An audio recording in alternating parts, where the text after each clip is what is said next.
বাংলাদেশের পরিপ্রেক্ষিতে একজন নারী উদ্যোক্তা হওয়া কখনোই সহজ ছিল না। আজকের এই জায়গায় দাঁড়িয়ে মোসাম্মদ বিরতি খাতুন আপা তিনি কিন্তু সফল হয়েছেন। বগুড়ার গোকুলে তৈরি করেছেন জার্মপ্লাজম অর্গানিক সেন্টার এবং একই সাথে ট্রাইকো কম্পোস্ট এবং ভার্মি কম্পোস্টের একটি প্রজেক্টও তিনি দাঁড় করিয়েছেন। কিভাবে তিনি সফলতার মুখ দেখলেন এবং যারা নতুন উদ্যোক্তা তাদের উদ্দেশ্যে ওনার বার্তাটা কি, আজকে কিন্তু আমরা সেটাই জানার চেষ্টা করব। আকিসফিড নিবেদিত দীপ্ত কৃষির আজকের এই পর্বে সবাইকে আমন্ত্রণ জানাচ্ছি। Power by Kazi Farms, cosponsored by AR Malik Seeds. পুরো পর্ব জুড়ে আপনাদের সাথেই থাকছি আমি নূরে জান্নাত।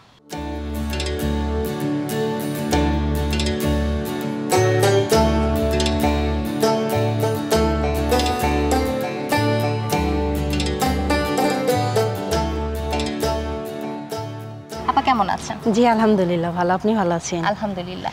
এই যে চলে আসলাম পলিশেডের ভেতরে, আমরা একটু জানার চেষ্টা করব যে আসলে পলিশেডের ভেতরে আপনারা যে চারা উৎপাদনটা করেন এটার প্রসিডিওরটা আসলে কি রকম বা কিভাবে করেন? এটা আমরা সম্পূর্ণ আধুনিক কৃষি উপকরণ সিডলিং ট্রেতে মাটিবিহীন কোকোপিটের মাধ্যমে বিভিন্ন ধরনের সবজি চারা উৎপাদন করি। কোকোপিটের মাধ্যমে? জি জি, কোকোপিটের মাধ্যমে। এটার কারণ কি? এটার কারণ আসলে কোকোপিটের মাধ্যমে যদি চারা উৎপাদন করেন চারাতে প্রচুর শিকড় থাকে। আচ্ছা। বাইরের চারা থেকে আলাদা, এটা রোগ বালাই মুক্ত, সম্পূর্ণ রোগ প্রতিরোধী। এটা যদি সরাসরি জমিতে গিয়ে লাগান তো এটা মরার সম্ভাবনা খুব কম। আর যেটা বাইরে অনেকে আছে না ব্যক্তিগত উদ্যোগে বা হয়তো বা বৃহৎ পরিসরেই হচ্ছে নার্সারি করে, সেই চারাগুলোর তুলনায় এটা শক্তিশালী হয়ে থাকে কি? হ্যাঁ, সেই চারার তুলনায় এটা শক্তিশালী। এটা যদি আপনার 100টা চারার ভিতর 100টা চারা যদি জমিতে লাগায় দেন সেক্ষেত্রে মারা যাওয়ার সম্ভাবনা একটি চারার থাকবে। আর বাইরের যে চারাগুলো সেখানে দেখা যায় যে 90% চারাই মারা যায়। সেক্ষেত্রে তো কৃষকরা এখানে অনেক বেশি লাভবান হতে পারে। হ্যাঁ, কৃষকরা এখান থেকে চারা নিয়ে অনেক লাভবান হচ্ছে, কারণ এই চারাটার সুবিধা, এটা যদি আপনার জমিতে লাগাই দেন এটা কৃষক 10 দিন আগে আপনার ফসল সংগ্রহ করতে পারছে এবং বাজারে বিক্রি করতে পারছে। তাই মানে এই যে 10 দিন আগে সংগ্রহ করতে পারছে সেটার কারণটা আমাদেরকে একটু বিস্তারিত বলেন। কোকোপিট, কোকো ডাস্টটা আপনারা কোথা থেকে? কোকো ডাস্টটা আসলে আমরা বিভিন্ন জায়গা থেকে, এছাড়া বাইরের দেশ থেকে ইম্পোর্ট করে নিয়ে এসে আমাদের নার্সারিতে এটা প্রসেসিং করি। প্রসেসিং থেকে এখানে চারা তৈরির জন্য উপযুক্ত করি এবং ট্রের মাধ্যমে দিয়ে এখানে বীজ দিয়ে আমরা চারা উৎপাদন করি। আচ্ছা, এখন একটু জানবো আপা, এখানে যে আপনারা অনেক ধরনের চারাই তো করছেন, জি জি, সবচেয়ে বেশি কি আছে এই পলিশেডের? সবচেয়ে বেশি এখন আপনার মরিচের চারা আছে। এখানে 3টি মরিচের ভ্যারাইটি আছে। একটা হলো বিজলি প্লাস 2020, বিজলি প্লাস এবং সনিক। আপা এইখানে কোন জাতটা দেখছি মরিচের? এখানে আছে বিজলি প্লাস 2020। আমরা একটু তুলে দেখতে চাই এবং দর্শকদেরকে দেখাতে চাই যে কিভাবে হচ্ছে বা কিরকম, একটা কি দেখা যাবে? হ্যাঁ অবশ্যই দেখা যাবে, এই যে দেখেন। আচ্ছা, বেশ সুন্দরভাবে শেকড় গজিয়েছে। বাইরের চারা মাটিতে আপনি যে বীজ ফেলা হয় তার কিন্তু এতটা চারা থাকে না, ওটা উঠাইতে গেলে কিন্তু আপনার চারার শিকড়গুলো নষ্ট হয়ে যায়, যার কারণে মাটিতে লাগালে চারাগুলো মারা যায়। দর্শক দেখতে পাচ্ছেন আমার হাতে কিন্তু এই যে কোকোপিটের তৈরি একটা চারা, এবং দেখেন কি পরিমাণ শিকড় এখানে গজিয়েছে। একটু যদি আমি আপনাদেরকে ভেঙে দেখাই পুরো কোকোপিটটা, তাহলে দেখবেন এত ভালো শিকড় গজিয়েছে। আপা এটা কতদিন বয়স? এটার 1 মাস বয়স হচ্ছে। এই যে 1 মাস বয়স হয়েছে, আপনারা যখন চারাটা লাগিয়েছেন আপা তখন বীজ রোপণ করেছিলেন বা দিয়েছিলেন, সেইটা কখন এবং কিভাবে? এটা আমরা সরাসরি কোকোপিটটা রেডি করে আমরা আগে বীজ জার্মিনেশন করে নিছি। আচ্ছা। তারপর সরাসরি এটা ট্রেনের মধ্যে দিছি, দিয়ে এটা এক জায়গায় ঢেকে রাখছি। ঢেকে রাখার পরে 7 দিনের মধ্যে এটা চারা অলরেডি গজাইছে। তারপরে এখানে বিছাই দিয়েছি। জি জি, ঢেকে রাখতে হয়। আপু এটার পরিচর্যার ব্যাপারটা আমাদেরকে একটু বলেন। এটা এখন সকাল এবং বিকাল 2 বেলা পানি দিতে হয়। পানি না দিলে আপনার গাছের গ্রোথটা ঠিক মতো হয় না, গাছটা বড় হয় না। আপা এখানে যে মরিচের চারা দেখছি, মোট কত মরিচের চারা আছে এখানে? এখানে আমাদের মোট এখন 2.5 থেকে 3 লক্ষর মতো চারা আছে। 2.5 থেকে 3 লক্ষ চারা, তাহলে তো বেশ ভালো পরিমাণ একটা চারা আছে। ক্রেতা কেমন আসে প্রতিদিন? ক্রেতা এখানে প্রত্যেক দিনই ক্রেতা আসে। এছাড়া আমাদের অনলাইনে অর্ডার করে, অর্ডারের মাধ্যমে আমরা পাঠিয়ে দেই। আচ্ছা, তারপরও আপনারা এই যে পলিশেডের আয়তনটা কতটুকু আছে সেটা আমাদের? এটা আমাদের এই পলিশেডটা 25% জমির উপর আছে। 25% জমির উপর। 25% জমির উপর কি কি ভ্যারাইটি আপনারা রেখেছেন? মরিচ এখানে আমাদের আছে মরিচ, তারপর টমেটো আছে, গ্রীষ্মকালীন আগাম ফুলকপি, বাঁধাকপি, পেঁপে আছে, আরও বিভিন্ন ধরনের সবজি চারা আছে। সবচেয়ে বেশি চাহিদা কোনটা? এখন যেহেতু অনেক কৃষক, বললাম তো এখন অনেক কৃষক মানে জমিতে মরিচ যেহেতু মারা গেছে, তো এখন মরিচের চাহিদাটাও খুব আছে। এছাড়াও যেহেতু শীতকালীন সময় চলে আসতেছে, আগাম ফুলকপি এবং বাঁধাকপির চাহিদাটা প্রচুর আছে। আচ্ছা, আপনার কি মনে হয় যে পলিশেডে আপনারা চারা উৎপাদন করছেন এটা কি প্রান্তিক পর্যায়ে পর্যন্ত পৌঁছাচ্ছে কিনা? বা আপনাদের ক্রেতার চাহিদা আরো বাড়া উচিত ছিল কিনা? আমার মনে হয় এখনো বাংলাদেশের প্রত্যেকটি প্রান্তিক কৃষকের পর্যায়ে এখনো এই বিষয়টা ছড়িয়ে যায়নি না। আমাদের আশা আছে যে আমরা বাংলাদেশের প্রত্যেকটি প্রান্তিক কৃষকের কাছে আমাদের চারাটা যাতে পৌঁছায় দিতে পারি। আচ্ছা, উত্তম কৃষি চর্চার জন্য আসলে এই পলিশেডের ভেতরে চারা উৎপাদনটা খুব দরকার, সেটা কি আপনি বলছেন? হ্যাঁ হ্যাঁ, এটা আসলে আমাদের যেহেতু পলিনেট হাউস এটা সম্পূর্ণ নিয়ন্ত্রিত এবং বাহিরের রোগ জীবাণু থেকেও সম্পূর্ণ নিরাপদ, সুতরাং এটা উত্তম কৃষির ক্ষেত্রেও নিরাপদ। আচ্ছা, তাহলে এখন আমরা মরিচটা সম্পর্কে তো জানলাম এবং দেখলাম আরো তো অনেক ধরনের চারা এখানে আছে, তাহলে আমরা সেগুলো একটু ঘুরে দেখি এবং ব্যাপারগুলো সম্পর্কে একটু জানাই এবং দর্শকদেরকেও জানাই। জি অবশ্যই। আরে আকিস ফিড আইছে, এবার ঠেকাই বকে শুনি। বাজারে এলো আকিস ফিড, বাড়বে খামারের লাভ, রেজাল্ট হবে হিট।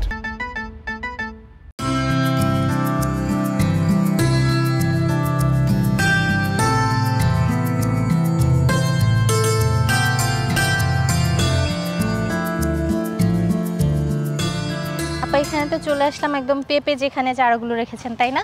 জি। এইটা সম্পর্কে জানবো, কত প্রজাতির মানে জাতের চারা এখানে আছে পেঁপের? আমাদের এখানে এখন 2টি প্রজাতির পেঁপের গাছ আছে।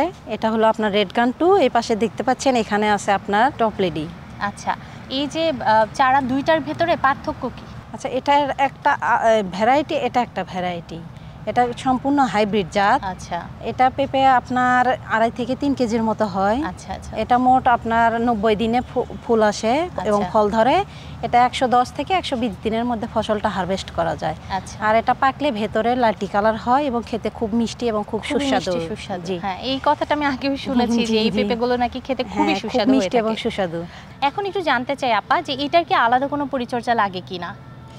মানে এটা আলাদা লাগানোর ক্ষেত্রে নাকি এখানে লাগানোর ক্ষেত্রে বা পরবর্তীতে লাগানোর পরে? এটা লাগানোর ক্ষেত্রে আগে প্রত্যেকটা গর্ত তৈরি করতে হয়, গর্তের ভিতরে খাবার দিতে হয়, আপনার জৈব সার দিতে হয় 1 কেজি করে। এছাড়াও আপনার ওই যে ম্যাগনেসিয়াম আছে, জিপসাম আছে, ওগুলো একটু পরিমাণে কম কম করে দিতে হয়। গর্তটা রেডি, ম্যাগনেসিয়াম এবং জিপসাম ওগুলো গর্তটা তৈরি করে ওলট পালট করে দিতে হয় যাতে ওর ভেতরে কোনো গ্যাস সৃষ্টি না হয়। আচ্ছা, 7 দিন ওলট পালট করে দেওয়ার পরে এখান থেকে চারা নিয়ে যেয়ে সরাসরি গর্তে লাগাই দিয়ে পানি দিলে আপনার হয়ে যাবে। তো আপনাদের এখান থেকে চারা নেয়ার পর থেকে আপনারা কি কি আসলে সেবা প্রদান করে থাকেন এবং কতদিন পর্যন্ত আপনারা সেই এটা আমরা উৎপাদন থেকে শুরু করে সংগ্রহ পর্যন্ত, একদম উৎপাদন থেকে শুরু করে সংগ্রহ পর্যন্ত? জি জি জি, লম্বা সময় ধরে আপনারা এই লম্বা সেবাটা সময় দিয়ে ধরে। আসছেন। কারণ দেখা যায় অনেক কৃষক জানে না আসলে জমিতে গাছ লাগানোর পরে হয় কি আপনার গোড়ায় পচন ধরে, পাতাটা কুকড়িয়ে আসে। এই জন্য অনেক কৃষক জানে না আসলে কিভাবে কি করতে হবে। আমরা তাদেরকে দেই, যেমন আমাদের এখানে নিতে আসলে আপনি লাগাবেন, লাগানোর 7 দিন পরে একটা ওষুধ দেই যে এটা লাগানোর 7 দিন পরে আপনি এই জমিতে চারাতে স্প্রে করে দিবেন। তাহলে চারাগুলো ভালো থাকবে, কুকড়াবেও না, গোড়াতে পচনও লাগবে না। আচ্ছা, একটা চারা আমরা একটু দেখতে চাই, দেখে বুঝি যে ভেতরটা আসলে কেমন হয়েছে। এটাই নিয়ে আপা আচ্ছা একটু দাঁড়িয়ে দেখি এটা আসলে খোলার উপায়টা কি? এটা আপনি এইভাবে ধরতে হবে, প্লাস এখানে একটু নিচে হালকা করে চাপ দিতে হবে। এইভাবে ধরে হালকা করে একটু চাপ দিবেন, এই যে সরাসরি। আচ্ছা, আমি একটা করতে চাই। আসলো, আমি এভাবে নিলাম, জি, নিয়ে নিচে একটু ওখানে চাপ হালকা দিলাম, করে একটু চাপ দিবেন, যে সুন্দর করে উঠে আসলো, তাই না? এবং শিকড়গুলো দেখেন কতগুলো শিকড়। হ্যাঁ, বেশ ভালো পরিমাণ শিকড় কিন্তু গজিয়েছে। জি। কতদিন হয়েছে বয়স এটার? এটা এখন লাগানোর উপযুক্ত। লাগানোর উপযুক্ত? জি। আচ্ছা, তো এটা লাগিয়ে দেওয়ার পরে আপনি বলছেন যে কিছুদিন পরেই ফল ধরা শুরু করবে? কিছুদিন পরে মানে এটা লাগানোর পরে আপনার 90 দিন পরে ফুল আসে এবং ফল ধরে খুবই কম সময়ের ভেতরে। জি, তারপরে 110 দিন থেকে 120 দিনের মধ্যে মানে ফসল হারভেস্ট করতে পারি।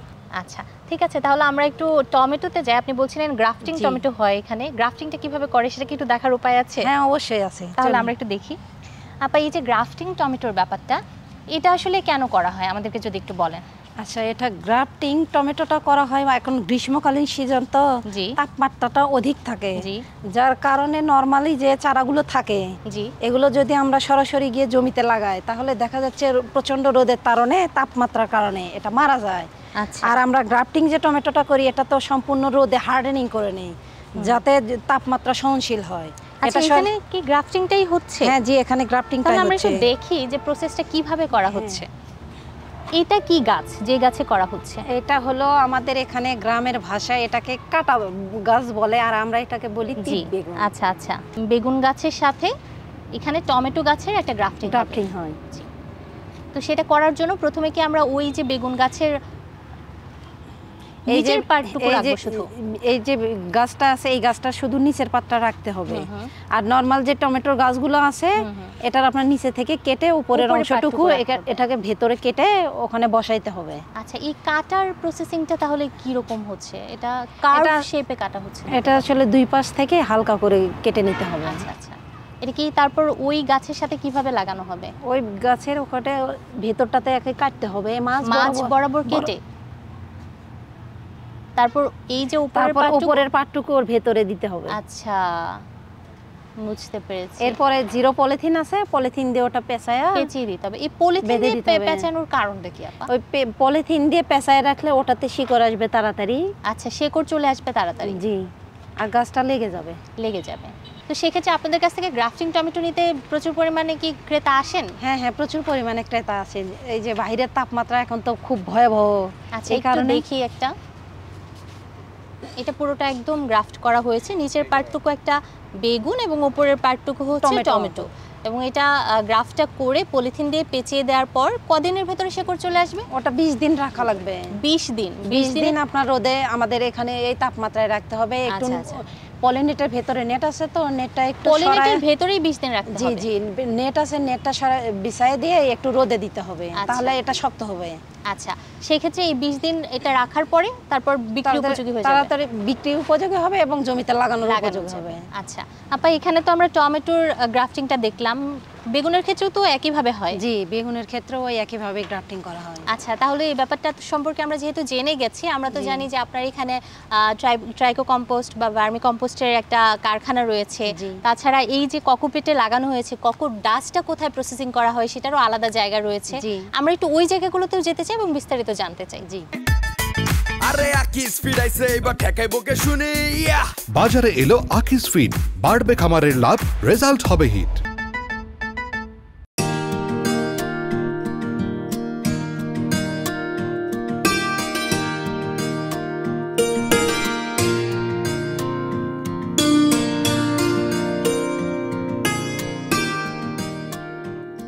আপা, এইখানে তো হচ্ছে আপনার এই যে ট্রাইকো কম্পোস্টের কাজটা হচ্ছে, তাই না? আচ্ছা, এটা সম্পর্কে আমাদেরকে একটু বলেন, কত সাল থেকে এটার কাজ চলছে? আমরা এটা তো 2018 সাল থেকে শুরু করছি। 18 সাল থেকে? জি, প্রথমে শুরু করছি আমরা 30,000 টাকা থেকে। এখন মোটামুটি ইনশাআল্লাহ বলা যায় 10 লক্ষ টাকার মতো হয়েছে। 10 লক্ষ টাকার প্রজেক্ট এখন চলছে। আচ্ছা, এই ট্রাইকো কম্পোস্ট করবেন, এই চিন্তাটা কোথা থেকে আসলো, মানে কিভাবে? আসলে আমি এবং আমার হাজবেন্ড দুজন তো আলাদা লেভেলে। আমি পড়ছি জেনারেল লাইনে, উনি আবার কৃষি ডিপ্লোমা লাইনে। আচ্ছা আচ্ছা। তো এই ধারণাটা আমার যখন বিয়ে হয়েছে তখন আমার শ্বশুর বাড়িতে এসে দেখি সবাই নার্সারি রিলেটেড এবং এর সঙ্গে যুক্ত। আচ্ছা। তো সেখানে আমি এখন নিজেকে কিভাবে আর বসে রাখি। তো আমি ভাবলাম আমি যদি ঘরে বসে না থেকে যদি একটা কিছু কাজ করি তা কেমন হয়, এটা নিয়ে আমার স্বামীর সঙ্গে আলোচনা করে তো বললো আমি যেহেতু এই লাইনে আছি তো এটা করলে সুবিধা হয়। তুমি যেহেতু মেয়ে মানুষ, তোমার পক্ষে ট্রাইকো কম্পোস্ট এবং ভার্মি কম্পোস্ট এটা তুমি বাড়িতে বসে কাজ করতে পারবে এবং নিজেই দেখাশোনা করতে পারবে, লোকজন দিয়ে করতে পারবে। সেখান থেকে চিন্তা ভাবনা করে আমরা দুইজনে মিলাই এটা করছি। আচ্ছা, একজন নারী উদ্যোক্তা, কত সুন্দর একটা চিন্তা থেকে এটা শুরু করেছেন। তারপর এটার সাথে আপনি আসলে নার্সারি প্ল্যানিংটা একসাথে কিভাবে মিশালেন? মানে এই যে ট্রাইকো কম্পোস্টটা আপনার ওখানে যে জার্মপ্লাজম দেখলাম, ওইখানে কিভাবে কাজে লাগছে? আসলে একটা ব্যবসা নিয়ে কাজ করতে গেলে তো চাইলে আমি আগাইতে পারবো না, বিভিন্ন ধরনের ব্যবসা করতে হবে। আমি যখন এটা শুরু করছি তখন এটা বিক্রি করতে আমি একটু হিমশিম খেয়ে গেছি। আচ্ছা। কারণ এটা তো আগে আমি যে একটা জিনিস তৈরি করছি এটা তো আগে আমাদের গ্রামের কৃষক বা অন্য এলাকার কৃষক তাদেরকে আগে বুঝাইতে হবে যে আমি এই জিনিসটা উৎপাদন করছি, আপনারা ফসলে ব্যবহার করে দেখেন ভালো লাভ পান কিনা। যদি পান তাহলে পরবর্তীতে আমার কাছ থেকে এটা নিতে পারবেন। তো এভাবে মানুষের মন জোগায় আমাদের আশেপাশে এলাকার কৃষকদেরকে দিয়ে ওরা ভালো পাইছে বিধায় আমার কাছে এসে পরবর্তীতে বলছে না তোমার এই সারটা খুব ভালো কাজ করছে। আমরা এটাও বুঝাইছি যে দেখেন আপনারা জমিতে রাসায়নিক সার ব্যবহার করার ফলে জমির কিন্তু উর্বরতা শক্তি নষ্ট হয়ে যাচ্ছে। আপনারা জৈব সারের প্রতি যদি মনোযোগী হন তাহলে দেখবেন রাসায়নিক সারের পরিমাণটাও অনেক কমে যাচ্ছে, আপনার ফসলের উর্বরতা বৃদ্ধি পাচ্ছে। এটা বুঝাইয়া তারা এবং এলাকার আশেপাশে আরো কৃষক আস্তে আস্তে এটা নিয়ে যায় অনেক উপকৃত হয়েছে। আচ্ছা আপা, এখান থেকে আপনার জার্মপ্লাজমের যে চারাগুলো আছে সেখানে যে সারের প্রয়োজন হয় সবটা তো এখান থেকেই আপনারা নিয়ে যান? জি, এখান থেকেই হয়। আমরা প্রথমে আসলে নার্সারির চিন্তাটা করছি যেহেতু আমরা চারা উৎপাদন করব, তো এই ক্ষেত্রে বাইরে থেকে আমাদের জৈব সার কিনতে হবে। তো বাইরে থেকে না কিনে আমরা তো নিজেরাই উৎপাদন করতেছি, এখান থেকেই আমরা সেই চাহিদাটা পূরণ করতে পারতেছি। আশেপাশে এলাকারও কৃষকদের চাহিদা পূরণ করতে পারতেছি। বুঝতে পেরেছি। তো এখানে কতটুকু জায়গার উপরে আপনারা এই প্রজেক্টটা দাঁড় করিয়েছেন? এখানে আমাদের 4% জায়গা, এখানে আমাদের 15টা হাউস আছে। আচ্ছা। এখানে 15টা হাউসে আমাদের এক একটা হাউসে 1 টন করে জৈব সার উৎপাদন হয়। 1 টন করে। জি। তো প্রতি মাসে আপনারা কি পরিমাণ জৈব সার উৎপাদন করেন? প্রতি মাসে 15 টন, আমরা বছরে 100 থেকে 200 টন শুধু ট্রাইকো কম্পোস্ট উৎপাদন করি। এবং এছাড়া ভার্মি যেটা আছে সেটা আমরা ক্যারেটের মাধ্যমে উৎপাদন করি। তো এই যে আপনারা করছেন, পর্যাপ্ত পরিমাণ ক্রেতা তো আছে, তাই না? হ্যাঁ, অবশ্যই পর্যাপ্ত পরিমাণ। এখন তো সিজনালি সময়, এখন আমাদের অর্ডার প্রচুর হচ্ছে। 1 টন, 2 টন, 3 টন প্রত্যেক দিন এভাবে অর্ডার হচ্ছে। আচ্ছা, প্রতিদিন? জি। আচ্ছা, তো এই ট্রাইকো কম্পোস্ট বা ভার্মি কম্পোস্ট করার পর আপনার কি মনে হচ্ছে এই বিষয়টা কি আপনি আরো বাড়াবেন বা হাউসকে আরো বাড়ানো উচিত? হ্যাঁ, আমার আশা আছে যে আমার এত দিয়ে আমার চাহিদা পূরণ হচ্ছে না। মানে আচ্ছা। আমি যে পরিমাণ অর্ডার পাচ্ছি আর কৃষক যে পরিমাণ আমাকে দিচ্ছে, আমি অত দিতেই পারতেছি না। আমার হাউসটা একটু বড় করতে হবে, আর জায়গা খুঁজতেছি, নতুন করে একটা হাউসও দিচ্ছি ভার্মি কম্পোস্টের জন্য। তো আশা করতেছি এর চাইতে আরো বড় কিছু করব। আচ্ছা, আমি বুঝতে পেরেছি। তো এই ম্যাটেরিয়ালস কি কি ব্যবহার করেন এবং কোথা থেকে কালেক্ট করেন? এটা আসলে মেটালিয়াস গোবর। গোবর তো আমরা যেহেতু এখানে কারখানা, এটা আমাদের নিজস্ব গোবর তো না। আমরা ট্রলির সঙ্গে চুক্তি করছি, ওনারাই গ্রামে গ্রামে ঢুকে ওনারাই আমাদেরকে গোবর নিয়ে এসে দেয়। মানে যারা গরু পালেন তাদের থেকে গোবরটা সংগ্রহ করেন। এখানে আমরা ফার্মের গোবর ব্যবহার করি না, ফার্মের গোবর ব্যবহার করা যায় না। আচ্ছা। ফার্মের গোবরটা ব্যবহার করলে একটু ওইতে চিটার মতো, ধানের যেরকম চিটা থাকে ওইরকম একটু তুষ মনে হয়। ওইটা যদি কৃষকের কাছে বিক্রি করেন তো ওনারা নিতে চায় না, ওনারা দেখে বলে এটা জানি কেমন, এটা নেব না। তাহলে এজন্য আমরা সরাসরি দেশি গরুর গোবর ব্যবহার করি। গৃহস্থালী ভাবে যারা পালন করে সেখান থেকে আপনারা সংগ্রহ করেন। ট্রলিওয়ালারা আমাদেরকে সংগ্রহ করে দিয়ে যায়। আর এর মধ্যে আছে আপনার মুরগির বিষ্ঠা আছে, তারপরে আপনার কচুরিপানা আছে। কচুরিপানা এছাড়া আমরা রান্না বান্না করার যে সবুজ উচ্ছিষ্ট অংশ থাকে সেগুলো আছে। আর সবচেয়ে বড় গুরুত্বপূর্ণ কথা যেটা, এটার ভিতর ট্রাইকোডার্মা পাউডার দেওয়া আছে। ট্রাইকোডার্মা পাউডারটা খুবই উপকারী। এটা আমরা সার হিসেবে ব্যবহার করতে পারি, আবার সরাসরি জমিতে ছিটাও ব্যবহার করতে পারি। ট্রাইকোডার্মাটা জমিতে ব্যবহার করলে জমির ভেতরে যে ক্ষতিকর অণুজীবগুলো থাকে সেগুলো মারা যায় এবং উপকারী অণুজীবগুলোর সংখ্যা বেড়ে যায়। আচ্ছা, তো এই ট্রাইকো কম্পোস্ট এবং ভার্মি কম্পোস্ট দুইটা তো আপনি করেন, কতদিন প্রস্তুত হতে সময় লাগে? ট্রাইকো কম্পোস্টটা সময় হতে একটু বেশি দিন সময় লাগে, 45 দিন সময় লাগে। 45 দিন লাগে ট্রাইকো কম্পোস্ট। আর ভার্মি কম্পোস্টটা আপনার 1 মাস লাগে। 1 মাস লাগে। তো ওইটার বেশি সময় লাগার কারণটা কি?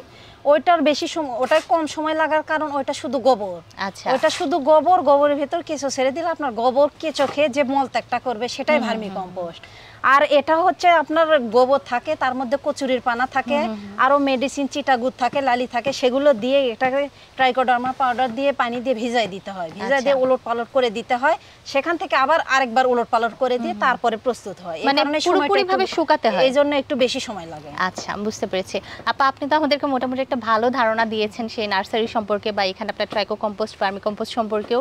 আমরা আসলে আপনাকে ধন্যবাদ জানাতে চাই আমাদেরকে সময় দেওয়ার জন্য আর এই তথ্যগুলো আমাদেরকে জানানোর জন্য। জি, ধন্যবাদ আপনাকেও। আপনি ব্যস্ততম সময় থেকে আমাকে যে সময় দিয়েছেন এবং আমার প্রতিষ্ঠান এবং আমার যে কার্যক্রম এটা যে সবার কাছে পৌঁছে দিতে পারছেন, আমি আপনাকে এর মাধ্যমে বলতে চাই যে আমাদের বাংলাদেশের যেগুলো মেয়েরা শিক্ষিত, তারপর আমার মা বোনেরা যারা বসে আছেন, তারা বসে না থেকে আমার মনে হয় বাড়িতেই একটুখানি জায়গা পাইলে কিন্তু আপনারা ক্যারেট পদ্ধতিতে যদি আপনারাও ভার্মি কম্পোস্ট উৎপাদন করতে চান, এখানে কিন্তু বেশি জায়গার প্রয়োজন হচ্ছে না। আপনাদের বাড়ির আশেপাশে দেখবেন অনেক জায়গায় পড়ে আসে, নষ্ট হচ্ছে, আপনি ওখানেই 5 থেকে 10টা ক্যারেট দিয়ে শুরু করতে পারবেন। তো আপনারা বসে না থেকে আপনারা যদি এগিয়ে আসেন তাহলেই কৃষি এগিয়ে যাবে এবং আমরা এগিয়ে যাব। আমরাও আশা করি আপনার মতো আরো নারী উদ্যোক্তা তৈরি হবে এবং আমাদের কৃষি এভাবে এগিয়ে যাবে। ধন্যবাদ আপনাকে। জি, আপনাকেও ধন্যবাদ। কৃষি বিষয়ে যে কোনো তথ্য জানতে ও জানাতে লিখতে পারেন এই ঠিকানায়। দীপ্ত কৃষি, প্লট 7/A/গ, তেজগাঁও শিল্প এলাকা, ঢাকা 1208। আপনারা চাইলে ইমেল করতে পারেন krishi@dipto.tv এই ঠিকানায়, অথবা ফোন করতে পারেন 0178-768-2832 নম্বরে। শুক্রবার ছাড়া প্রতিদিন সকাল 9টা থেকে বিকেল 5টা পর্যন্ত। দর্শক, এতক্ষণ আমরা কথা বলছিলাম মোসাম্মদ বিরতি খাতুনের সাথে, যিনি বগুড়ার গোকুলে তৈরি করেছেন জার্মপ্লাজম অর্গানিক সেন্টার। একই সাথে তিনি পলিশেড নার্সারি এবং ট্রাইকো কম্পোস্ট, ভার্মি কম্পোস্টের একটি প্রজেক্ট দাঁড় করিয়েছেন। নারী উদ্যোক্তা হিসেবে তিনি কিভাবে সফল হয়ে উঠলেন, আজকে কিন্তু আমরা সেই গল্পই তুলে ধরেছি। আকিস ফিড নিবেদিত দীপ্ত কৃষির আজকের এই পর্ব থেকে বিদায় নিচ্ছি আমি Nure Jannat, powered by Kazi Farms, cosponsored by AR Malik Seeds. আগামী পর্বে আবারও কোনো খামারি বা কৃষকের গল্প নিয়ে আমরা হাজির হব। সে পর্যন্ত সবাই ভালো থাকুন, সুস্থ থাকুন এবং অবশ্যই দীপ্ত কৃষির সাথেই থাকুন।